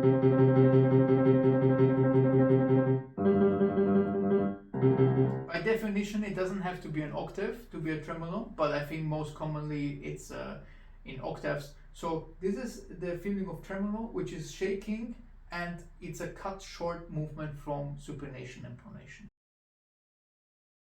Voicing is a technique of balancing the relative volume for different notes, right? So for example, you have one chord where you want to show one specific voice, which can be the melody or the soprano, but you just want it to be louder. Voicing is essentially about weight distribution. It means that if you distribute the weight to the particular note that needs it the most,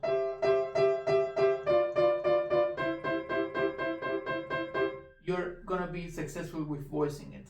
Because the arm, for example, which has a lot of weight, can be used to lean on this finger, whereas the other fingers are a bit more at an off angle and therefore cannot utilize the arm so much. So you kind of rest on the finger, you stand on the finger almost with the arm weight, and the others are just going to be sideways. Of course, this can be in different scenarios. You might have to voice something that is just in runs, you know, or just going chromatically. In this way, of course, you want to, if it's in the thumb, you want to distribute the weight here, of course. It can be many different situations, but it's mostly about weight distribution. And one more thing is difference in pressure. So it means how fast you press the notes and with what intensity you press them, yeah? So best exercise is you do like this, and something like with slower movement, and then you do like this. One other great exercise I've seen is to be able to play Happy Birthday, but by just playing the cluster 1, 2, 3, 4, 5. Like this, always playing 1, 2, 3, 4, 5 repeatedly, but voicing it in a way that you play Happy Birthday.